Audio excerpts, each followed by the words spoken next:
आज तुम्हारे कारण मेरा इकलौता बेटा मर गए। हम तुम्हें नहीं छोड़ेंगे, नहीं छोड़ेंगे हम तुम्हें। हाँ, इसी के कारण गांव के कई लोग मर गए। इसके लिए एक ही सजा है, सिर्फ मौत। मौत ही इसका एक ही सजा। मुझे छोड़ दो, मैं जानबूझकर किसी को नहीं मारा। तुमने जो किया उसके लिए कोई माफ नहीं है। उसी के एक ही सजा, सिर्फ मौत।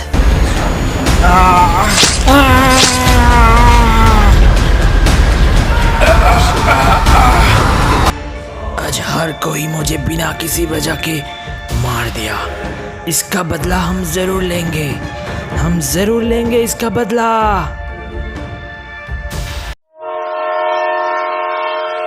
सुबह सुबह देवगढ़ जाने के लिए ट्रेन पर चढ़ गए। काफ़ी साल से जॉब के लिए कोशिश कर रहे थे। फाइनली देवगढ़ का एक हाई स्कूल पर मेरा जॉब लगी और उसी के लिए हम निकल पड़े।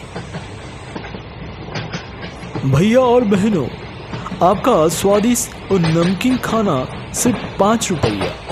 तो और देर किस बात की, अभी ले लीजिए। सिर्फ 5 रुपया, सिर्फ 5 रुपया। बाहर सुंदर और सुखद वातावरण देखते देखते हम चल रहे देवगढ़ की तरफ। 2 से 3 घंटा सफ़र करने के बाद ट्रेन देवगढ़ स्टेशन पहुंचा। जब देवगढ़ स्टेशन पहुंचा तब बहुत रात हो चुकी थी और बाहर बहुत ज़ोर से बारिश भी हो रही थी।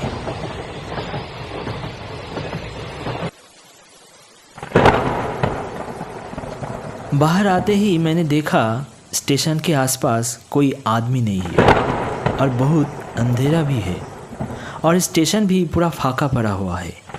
इसलिए मैंने बारिश में पैदल ही सीधा जाना शुरू किया। कुछ देर पैदल जाने के बाद सामने एक चाय की दुकान देखने को मिला। मैंने देखा बारिश में दुकान के सामने छोटी सी लाइट जल रही है और दुकान के अंदर एक आदमी खड़ा हुआ है। शायद वो आदमी इस बारिश में दुकान बंद कर रहा था। मुझे देखकर वो आदमी ने पूछा, आप कौन हैं और इस बारिश में आप कहाँ से आ रहे हैं इस वक्त? मेरा नाम सुभाष, मैं चंदनपुर से आया हूँ। आपके इस गांव के हाई स्कूल पर मेरा नया नौकरी लगा है। ओह अच्छा, मगर इस बारिश में अभी कोई गाड़ी तो नहीं मिलेगा और स्कूल तो यहाँ से काफ़ी दूर है। अगर पैदल जाओगे तो 20 से 25 मिनट लग जाएगा। हाँ समझ सकते हैं, मगर वहाँ पे तो आज हमको जाना ही होगा। एक बात बोलते हैं बाबू, ये देवगढ़ इलाका ज़्यादा अच्छा जगह नहीं है। एक काम कीजिए, रात को स्टेशन पे रुक जाइए, कल सुबह चले जाना, आपको कोई दिक्कत नहीं होगा। नहीं, पहले से ही वहाँ पे मेरे लिए खाने का और रहने का जगह बंदोबस्त कर चुका है। अगर यहाँ पे रुकूँ तो बीथा होगा। एक काम कीजिए, आप मुझे बता दीजिए कौन से रास्ते पे जाना होगा, मैं पैदल ही चला जाता हूँ।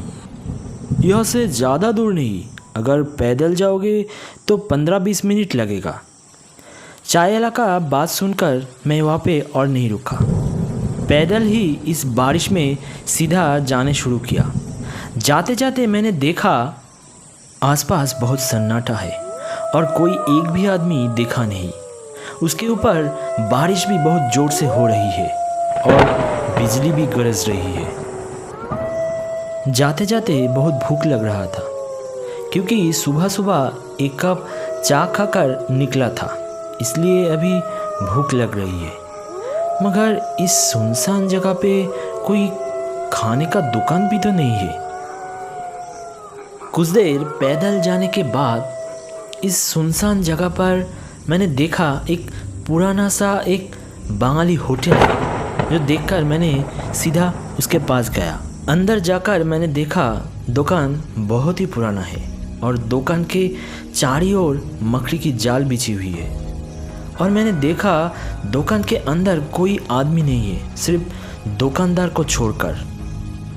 कुछ देर चुप रहने के बाद अजीब तरह से दुकानदार मुझको देख रही थी कुछ देर देखने के बाद दुकानदार ने बोला, आप कौन हो और यहाँ क्या कर रहे हो? मैं सुभाष यहाँ से जा रहा था और बहुत भूख भी लगी थी, इसलिए आपका दुकान देखकर यहाँ पे आए हूँ। अगर शायद कुछ खाना मिल जाए इसलिए। मेरे बात सुनकर दुकानदार थोड़ा अजीब तरह से मुझे बोला, यहाँ पे कुछ खाना नहीं मिलेगा, आप जा सकते हो। कुछ भी नहीं मिलेगा? क्योंकि सुबह सुबह कुछ खाकर नहीं निकला था, इसलिए बहुत भूख लग गई थी। थोड़ा खाना है, मगर वो खाना मेरे कुछ बंधे हुए आदमी के लिए आपको नहीं मिलेगा। बस मुझे उस खाने से थोड़ी सी खाना अगर मिल जाए तो उसी से मेरा भूख मिट जाएगी, क्योंकि बहुत सुबह सुबह निकला हुआ हो तो इसलिए। मेरे बात सुनकर दुकानदार ने बोला, अच्छा ठीक है, मैं देखती हूँ कुछ खाना बंदोबस्त कर सकते हैं क्या आपके लिए। उसके बाद मैं छतरी को एक जगह पर रखकर खाने वाला टेबल पर बैठ गई। थोड़ी देर बैठने के बाद दुकानदार मेरे लिए एक थाला खाना आकर मुझको दिया। खाना देने के बाद दुकानदार ने मुझको बोला, मशाई थोड़ा जल्दी खाना लो, क्योंकि मेरा कस्टमर अभी आने वाला है। ये बात सुनकर मैं हैरान हो गई और उनको बोला मैंने, आपका कस्टमर आ रही है तो आने दो, ये बात तो बहुत अच्छा है, किसी भी जगह पे बैठ जाएगी। नहीं, आप उन लोगों के साथ खाना नहीं खा सकते हो। अब जल्दी जल्दी खाना पूरा कीजिए, क्योंकि वो लोग कभी भी आ सकते हैं। फिर मैंने उनके साथ बहस ना करके जल्दी जल्दी खाना खाकर दुकान से निकल पड़ी। दुकान से निकलने के बाद मैंने देखा बारिश बंद हो गई। कुछ देर पैदल जाने के बाद मुझे याद आई, मैंने छतरी तो उस दुकान पे ही छोड़ आई, इसलिए फिर से मैंने उस दुकान पे जाने लगा। दुकान जाकर उस दुकानदार को नहीं देखा और छतरी जिस जगह पे रखा हुआ था वहाँ पर ही है। छतरी को हाथ में लेकर मैंने दुकान के अंदर देखा, कुछ मानव कंकाल खाने के टेबल पर बैठे खाना खा रहे हैं। ये देखकर मैं पूरा ही हैरान हो गई और मैंने देखा दुकानदार अजीब तरह से मुझे देख रही है। मुझे देखने के बाद दुकानदार ने मुझको बोला, क्या हुआ बाबू, आप फिर से आ गए हो? ओह, छतरी लेने। आप बोल रहे थे ना मेरा कस्टमर कब आएगा कब आएगा। वो देखिए मेरा कस्टमर खाना खा रहा है और मेरा हाथ का बना हुआ खाना, मेरे ही खाना।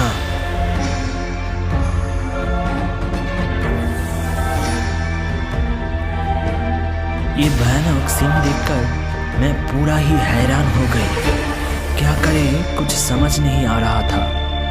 उसके बाद मैं एक मिनट भी वहाँ पे नहीं रुका, वहाँ से जल्दी जल्दी दौड़ने लगा। कुछ देर दौड़ने के बाद मैं रास्ते पे ही बेहोश हो गई।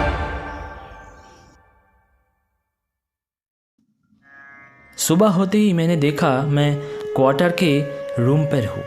रात को मेरे आने का लेट हो रहा था, इसलिए क्वार्टर के एक बंदा मुझे ढूंढने निकला था और वो ही रास्ते से मुझको इस क्वार्टर पर लेकर आई थी। और इसी तरह कल रात के उस भयानक हादसे से मैं बच गई।